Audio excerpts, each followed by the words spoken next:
Сәлем баршаңызға, құрметті менің оқырмандарым. Дайырке маған күнде әртүрлі тақырыпта сұрақтар келіп түседі. Соның бірі жиі қойылатын ол горшок тақырыбы. Кішкентай сәбиді, кішкентай баланы горшокқа қалай үйретеміз, немесе өсіп кеткен баланы 3-тен жоғары болса да әлі горшокке отырмайды, тек қана памперске, подгузникке отырады. Жан-жақты әсер етуші факторлары бар. Осы сұрақтарға YouTube арнамда толықтай жауап беремін деп шештім.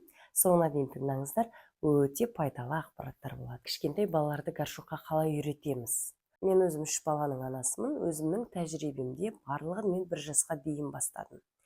Негізінде көптеген психолог мамандардың барлығы горшокқа баланың осознанность 2 жастан жоғары пайда болады. Сол кезден бастап үйретіңіздер. Оған дейін горшокты вообще айтпаңыздар, бермеңіздер, көрсетпеңіздер, шаршамай қойыңыздар да деп айтады. Бірақ мен өзімнің тәжірибемнен айналамда көріп отырамын, маман ретінде де, орталығыма келген балалар ретінде де, әртүрлі аналардың Instagram парақшамдағы сұрақтарының барлығына сүйене отырып, өз тұжырымымды айтқым келеді. Баланы ерте жастан дамыту маманы ретінде сензитивный периодтар туралы көп айтамын. Период әртүрлі нәрсеге, әртүрлі болашақта үйрететін нәрселерімізге чувствительность, например, тіл дамытуын қай жерден бастау керек, моториканы қай возрастта давать надо, ананы қай возрастта, мынаны қай возрастта беру керек деген сияқты.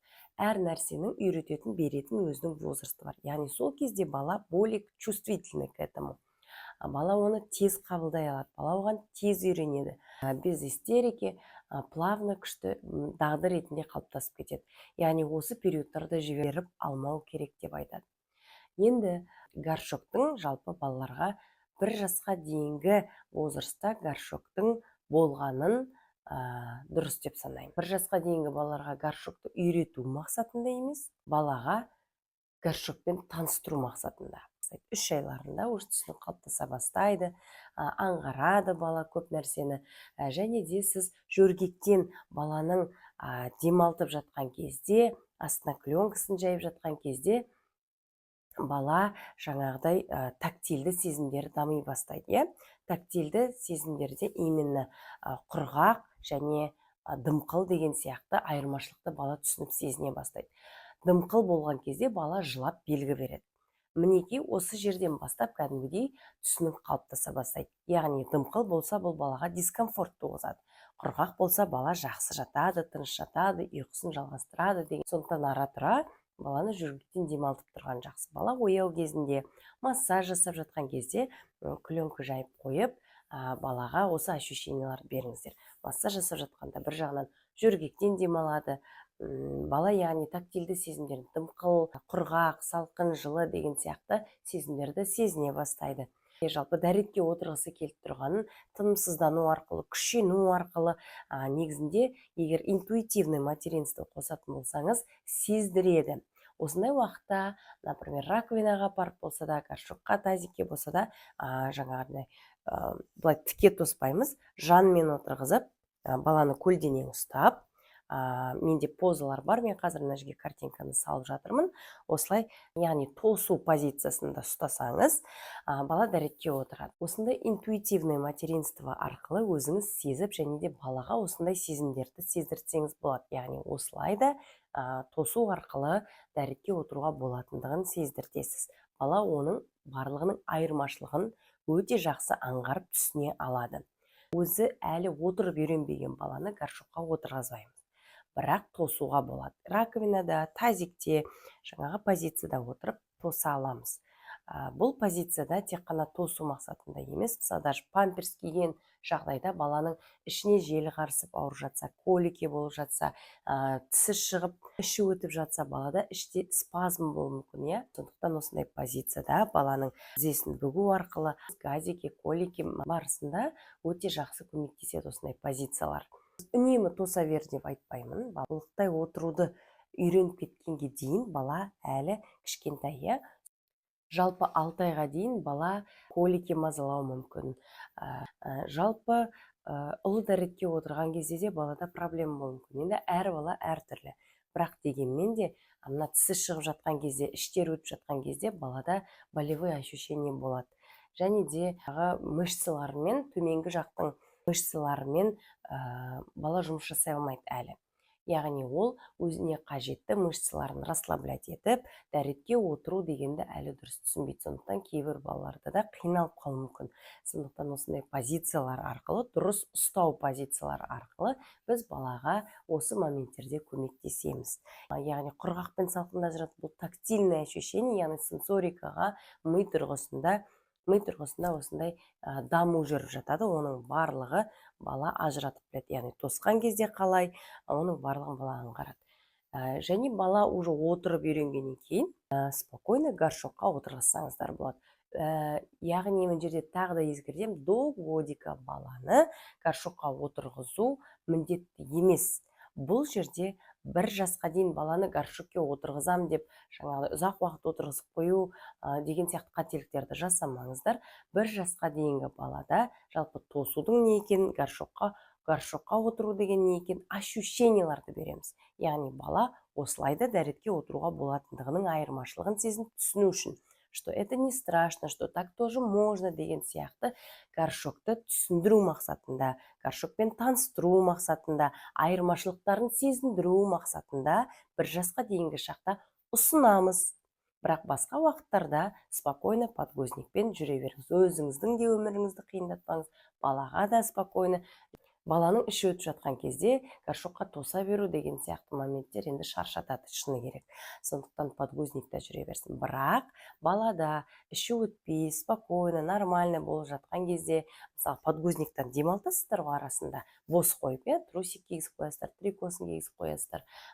Сондай моменттерде баланың горшокке отыру, яғни кіші дәретке, ұл дәретке баратын ритмін ұстап алуға болады. Мысалы, ұл дәретті жинап бір барады бала. Ал кіші дәретке барған кезде, кәдімгідей, егер сіз тосып алсаңыз, примерно промежуткасын, ритмін ұстап алсаңыз, мына уже ендігі барып қалатын шығар деген сияқты моментте тосып көрсеңіз, раковинаға апарып тоссаңыз, мысалы, суды ашып қойсаңыз, бала отырады. Ритмдарды пайдалану арқылы баланы жөргектен демалтамыз. Менің 3 баланың анасы ретінде тәжірибемнен дәл осы методиканы мен всегда пайдаланып келдім. Үлкен қызым қазір 10 жаста, кіші қызым 7 жаста, және кішкентай ұлым 10 айдан асты. Осы техниканы пайдаланып келе жатырмын.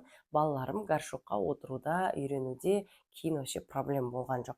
Біз бір жағынан бұл сенсорика тұрғысынан дамыттық, бір жағынан таныстырдық, адаптация мягкая была, горшокқа отырғызып үйретем деп жылатып, ондай нәрсе болған жоқ, просто таныстыру, ұсыну мақсатында болды. Сондықтан уже бала 1,5 жастан кейін осознанды түрде, осознанность пайда болады ғой, сол кезде горшокқа отырған кезде, яғни іші ауырып тұрған, білдіртіп отырғысы келіп тұрғанын, кіші дәретке барғысы келіп тұрған білдірткен кезде, горшокта келген кезде бала қорықпайды. Қазір не болайын деп жатыр, яғни жерге отырып, дәретке отыратын түсініп біліп тұрады. Сондықтан менің 3 баламда да ондай горшокке отырудан проблем болған жоқ, тез үйреніп кетті. Енді қараңыздар, 1,5-2 жасқа дейін мүлдем горшокқа тоспаған, горшокты көрсетпеген, бермеген адамдар тек қана подгузникке отырып жүрген балалардың кейін горшокқа үйрету қиын болып жатады. Резкая адаптация. Почему это я вдруг постоянно ходил на подгузник, почему это я сейчас должен сидеть на ваш горшок деген сияқты балада истерика жүреді. Как раз таки ол жерде кризис 1 года, кризис 3 лет болып жатады ар жағында. У кого как, бәрі түйсіктің қалыптасуына байланысты ғой. Бірақ осы жерде осындай кризистерге қоса сіз еще жаңағыдай резко үйретіп жатсыз горшокты нені қыстырылдырып, соның бәрі балаға кішкене ауырлау болады.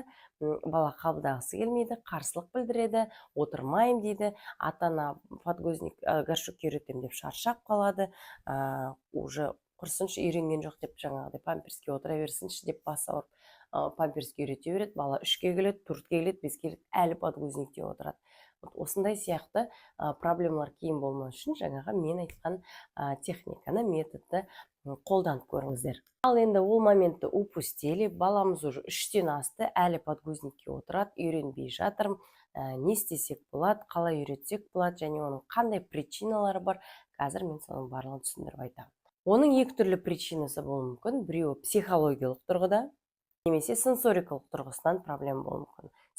Ұлы дәретке, кіші дәретке бару, проблематично болуы, памперске отырады, горшокке отырмайды, үйрете алмай жатырмыз, немесе жаңағыдай жіберіп қояды, білмей қалады деген сияқты нәрселердің барлығын себептері екі түрлі болады. Біреу психологиялық, біреу сенсорикалық тұрғыда. Психологиялық тұрғыда ол страх болуы мүмкін, қорқыныш. Қорқыныштан кейін ол невроз болуы мүмкін. Айтқандарыңыздай, психологиялық және сенсорикалық тұрғыда. Психологиялық тұрғыда ол қорқыныш болуы мүмкін, одан кейін невроз болуы мүмкін. Қандай да бір қорқыныш, ол қандай да бір неврозға алып келеді. Невроздың салдарынан балада осындай энурез, энкопрез деген жаңа ішкіш дәрет, ол дәрет жіберіп қою деген сияқты проблемалар болады. физиологиялық тұрғыда боль болуы мүмкін, ауырсыну, ол жаңағы запор болуы мүмкін. Запордан бала жаңағы ауырсынады, қиынсынады, оған әртүрлі жағдайлар болады да, қанауы мүмкін. Сол запордың салдарынан бала уже қиналады бір-екі рет, уже қиналғаннан кейін ол отырғысы келмейді, бармайды. Және де есіктің артына, диванның артына бір жерге барып тығылып отыруы мүмкін, бала памперс киіп алып. Мінекей қазір оның барлығын сізге ашып айтатын боламын. Жалпы осылай психологиялық тұрғыдан келе жатырмыз ғой. Физиологиялық боль дедім ғой, соның тарапынан және медициналық тұрғыда анализ тапсыру керек. Мүмкін қандай да бір жетіспеушіліктер болуы мүмкін, витамин тұрғысынан жетіспеушіліктер болып тұрса да, осындай нәрселерге әкелуі мүмкін. Сондықтан осы тармақтан да тексертуіңіз керек. Екіншісі ол сенсорикалық тұрғыда. Сенсорикалық тұрғыда тактильді бағытта және проприоцепциялық бағытта және вестибулярлық бағытта проблема болуы мүмкін.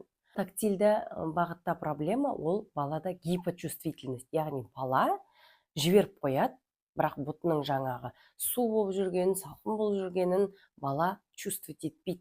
Оған бәрібір құрғақ па, су ма жүре береді. Гипочувствительность, яғни сезімталдығы өте төмен.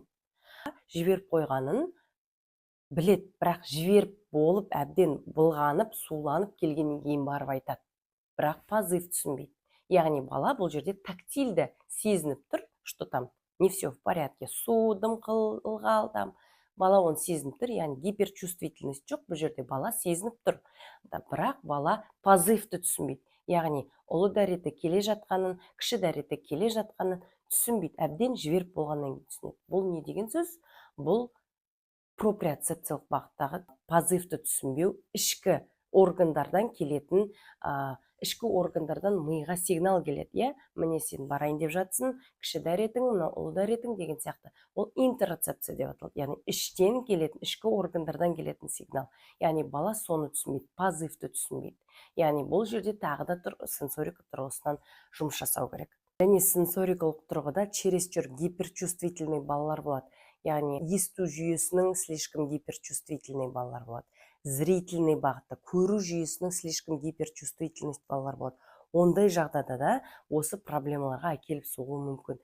Неге десеңіз, мысалы кішкентай балалар, егер сіздер туалетте баратын болсаңыздар, суды жібергенде судың дыбысынан қорқуы мүмкін. Например, свет, мысалы қандай освещение ол жерде, ол светтен қорқып туалетке кіргісі келіп, горшокқа жақта туалетке отырғысы келмеуі де мүмкін. Яғни бұл жерде сенсорика тұрғысының 7 бағыты бойынша да бір жерден пробел болуы мүмкін. Енді оны диагностика арқылы, не арқылы, жаңа баланың поведениесі арқылы, баланың іс-әрекеттері арқылы жайлап анықтап алуға болады. Бірақ дегенмен мен сіздерге осындай обширно түсіндіріп жатырмын. Неден болуы мүмкін деген сияқты. Егер зрительный гиперчувствительный бала болатын болса, мысалы туалетке кірген кезде приглушенный светтер жасаймыз. Қазір бар ғой, айнаның айналасында освещение жанады ғой. Мысалы соны қалдырыңыз да, общий өшіріп тастаңыз, приглушенный свет жасаймыз. Және горшокке отырғызамыз. Бірақ бала бар кезде слив туалеті жасамаймыз. Бала сливтан да қорқуы мүмкін. Суын ағызған кездегі дыбыстан, шумнан қорқуы мүмкін. Енді баланың возрастына да мен сіздерге әртүрлі жаста болуы мүмкін. Сондықтан дәл қазір осындай обширный үлкен әңгімені айтып жатырмын. Және де қандай факторлар бар? Горшок неудобный болуы мүмкін. Немесе сіз унитазға отырғызып жатсаңыз, биік жерге, ол тоже неудобный болуы мүмкін, балаға дискомфорт туғызады. Мысалы, вестибулярный жүйесі әлсіз балаларда қорқыныш болады. Биіктен, неустойчивостьтан қорқыныш болады. Сондықтан балаңызды унитазға отырғызсаңыз, обязательно с ручкой подставка беріңіз, астына аяғын тіреп қоятын жер беріңіз. Горшокта отыратын болса, горшок биік болып, аяғы ауада тұрмау керек. Аяғы тиіп тұратын, ыңғайлы, арқасы бар, сондай горшок болу керек. Немесе өзіңіз артында отырасыз, балаңыз алдыңызда отырады. Яғни бала проприоцепциясы бойынша, вестибулярлы бойынша проблемасы бар балалар, оған өте гиперчувствительность келеді. Яғни вестибуляр аппарат деген жаңаға тепе-теңдік, яғни балаға устойчивый чувство беруіміз керек. Мен сіздерге оның шешу жолдарын айтайын. Психология тұрғысынан балада стресс болып жатса, балада садикке, бір жерге адаптация болып жатса, балада агрессия болатын болса, балаға подавление болатын болса, бала бір нәрсені жақтырмай тұрған болатын болса, жақтырмай жүрген болатын болса, оған постоянно упреки, ұрыс, балаға айқайлау көп болатын болса, үлкендер тарапынан, өзінен кейін кішкентай бөпелер пайда болып, резко без внимания қалып қойса, телевизордың алдында, гаджеттің алдында көп отыратын болса, яғни сенсориканың 7 бағыты бойынша балаға миына стимулдар жетпей жатса, бала осындай аутоагрессияға ұшырайды. Аутоагрессия деген өзінің тырнағын тістеу, шашын жұлу, тағы да басқа деген сияқты невроздарға келеді.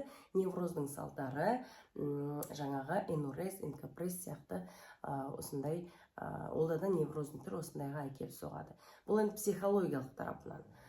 Және де боль, запор, тағы да басқаның салдарынан болезненный отыратын болса, балада психологиялық тұрғыда қорқыныш, страхқа келіп соғады да, бала ұлы дәретке отырудан қорқады, жаңағыдай максимально бармай шыдап, жинап жүре береді деген сияқты. Уже запордың белгілері болатын болса, сіздерге алдын алу керек. Трещина жоқ па, ішіп жатқан тамағы дұрыс па, балаға жеткілікті физикалық белсенділік болып жатыр ма, ауада көбірек жүріп жатыр ма, жидкость суды көп ішіп жатыр ма, неге осының барлығын қадағалау керек. Яғни балаға максимально комфортны жағдайды жасаймыз. Жаңа витаминдер жетісіп жатыр ма, балада мысаға питаниесі қандай, қою тамақтар көп жейма, сұйық тамақ бар ма, овощ, фрукты бар ма рационында қарау керек. Өйткені мучной, тәтті нәрселер адамның организмін окисляет. Шөп жөнге, овощи деген нәрсе, фрукты деген нәрсеміз біздің организмізді ощелачивает. Неге осы баланстың барлығын дұрыс ұстауыңыз керек. Енді сенсорика тұрғысынан баладағы жаңа 7 бағытта гиперчувствительность болуы мүмкін, гипочувствительность болуы мүмкін. Соның барлығын қадағалау керек. Жалпы менің ең бірінші көзге көрінетін, дәретін сезінбейтін, дәретін жіберіп қоятын, біреуі тактильный сезімдер, екіншісі проприоцепция мен вестибулярный аппарат. Проприоцепция және интерцепция. Проприоцепция деген баланың жаңа глубинный бұлшықеттерін сезінуі. Бұлшықет барлығы жаңа ол дәретке бару үшін бізге бұлшықеттер керек, бұлшықеттермен жұмыс керек. Бұлшықеттері слабый, бұлшықет бағытында миға сигналдар дұрыс келмейтін болса, оның ішкі бұлшықеттері, ішкі органдарынан да мимен байланыс дұрыс болмайтын болса, миға сигналдар дұрыс келмейтін болса, яғни интерцепция, осындай проблемалар болады, бала позывты түсінбейді, жіберіп қоя салады. Бұл бағытта қалай жұмыс жасау керек екен, қандай ойындар, қандай жаттығулар жасау керек екен. Жаңа интерцепциядан проблемасы бар балалардың жалпы параллельно проприоцепциядан да проблемасы болып тұрады. Өйткені олар бір-бірімен тығыз байланысты. Проприоцепцияның жетіспеушілігін біз қайдан білеміз? Бала сүріншек болады, ұрыншақ болады, бала тактильді жабысқанды жақсы көреді, бала ойнаған кезде, жатқан кезде жалпы бір қуыстарға, коробкалардың ішіне кіріп, есіктің артында, диванның артында ойнағанды жақсы көреді, немесе ұл дәретке барса тығылып сондай нәрселерге барады, соқтықшы жүреді, біреулермен төбелескенді жақсы көреді, біреуді ұрғанды жақсы көреді деген сияқты. Оған миына сол нәрсе стимул жетпей жатыр. Яғни ондай балаға біздер жерге сіздерге айта кетейін сразу осы жерден проприоцепция мен интерцепцияға дамытуға қандай жұмыстар жасаймыз. Яғни осы горшок темасын барынша жойып дұрыс ретке келтіру үшін осы бағыттарда сіздер жұмыс жасау керексіздер.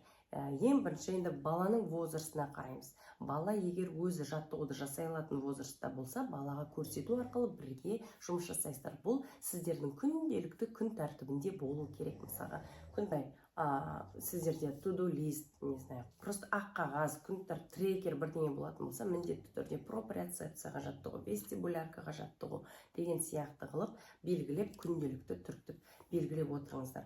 Бұндай жаттығу күнде болу керек. Тиіп қашып арасында бір жасап, бұл жерде жүйелі түрде жұмыс жасау керек. Проприоцепцияны дамыту үшін біздер балаға көбінесе сдавливающий массаж жасаймыз. Яғни біздер баланың бұлшық еттеріне, суставтарына, мына жерлеріне барынша қысып осылай массаж жасаймыз басу арқылы. Аяқ қолдарына, саусақтарына, арқаларына, иығына, яғни басып қысу арқылы. Қатты емес, осындай приятный ощущениялар беріп отырамыз. Балаңызды көбірек құшақтап қойныңызға алып отырсаңыздар болады. Бір жағынан вестибулярканы, бір жағынан проприоцепцияны дамытады. Баяғыда баланы ата-анасы екі жағынан көрпешемен ұстап тұрады, ортасына баланы салып, бүйтіп гамак сияқты качать етеді. Ол бала бір жағынан ойын, бір жағынан осы бағыттарды дамытады. Сондайды берсеңіздер болады. Кішкентай жұмсақ доптарды берсеңіздер болады. Эспандер берсеңіздер болады, антистресс ойыншықтар берсеңіз болады. Қолына міндетті түрде сондайды күніге 1-2 рет беріп тұрыңыз. Соны қысамыз, келіп отырып бірге қысып ойнаймыз. Бірінші оң қолымен, сосын сол қолымен деген сияқты берсеңіздер болады. Ал егер ол кішкентай бала болатын болса, ондайды жасай алмайтын болса, онда сіз өзіңіз осы ощущенияларды былай жасап, массаж жасау арқылы беріп отырасыз. Одан кейін әртүрлі туннельдер жасап, туннельдердің ішімен өту, бой с подушками, оның барлығы біздің бұлшық еттерімізге, бұлшық еттердің жұмыс жасауына және оны сезінуіне көмектеседі. Одан кейін вестибулярный аппарат, яғни качеляларда кататься ету, әртүрлі фитболдарда жұмыс жасау. Қазір мен фитболмен, обычный доппен картинканы қойып жатырмын. Мінекей осындай жаттығуларды жасасаңыздар болады. Және ішкі брюшной пресстің әсер ететін жаттығуларды берсеңіздер болады. Приседание берсеңіздер болады. Баланы арқасымен жатқызып қойып, аяғын көтерту, түсіру, жаңағы допты қыстырып қойып, доппен қозғау, айналдыру аяғын, екі аяғын былай. Яғни ішкі пресске ощущенияларды көп беру керек. Бала ішпен мышцаларын, ішкі органдарының, жаңағы ішкі мышцаларының, сыртқы мышцаларының ощущенияларын, сезімдерін сезініп, миға қажетті ақпараттарды жіберу керек. Сондықтан ол екі ортамен байланысқа орналасқан кезде барлығы дұрысталады. Осының барлығын жүйелі түрде күнделікті жасап отырыңыздар. Тактильді гиперчувствительность болады. Тактильді гипочувствительность болатын болса, балаға тактильді сезімдерін дамытуға көптеген ойындар беріңіз. Әртүрлі текстуралармен ойнауға, сенсорлы бокстар жасап беріңіздер. Сумен ойнаңыздар.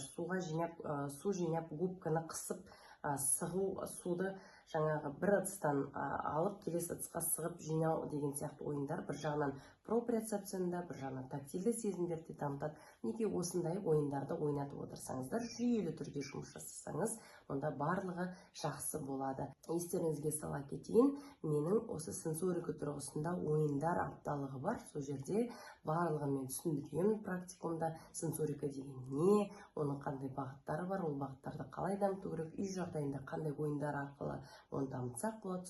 Сол ақпараттың барлығы бар. Небәрі 4990 теңге алып, тереңірек білем десеңіздер, қолдансаңыздар болады. Және де менің осы ақпараттарымды күнделікті жасап тұрыңыздар. Мен сіздерге сәттілік тілеймін. Қажет деген достарыңыз болатын болса, жіберіңіздер. Менің парақшама тіркелуді ұмытпаңыздар. Мен тек қана жаңадан ашып, осы әлеуметтік желіні қолға алып жатырмын. Сіздер төменде пікірлеріңізді күтемін. Инстаграмда мені белгілеп, өзге қарап жатқандарыңыздың барлығын скрин жасап сторизға салыңыздар. Сіздердің максимальны түрде қолдауларыңызды күтемін. Егер шынымен де осы сіздерге ұнап жатса, пайдасы тиіп жатса, онда мен бұл бағытты қолға алып, шын мәнінде дұрыстап тұрып, үлкен ауқымды тақырыптарды қозғап, сіздермен инстаграмдағы опрос жасап, осы жерде жауап беріп, осыны дамытатын боламын. Сау болыңыздар, барлықтарыңызға сәттілік тілеймін.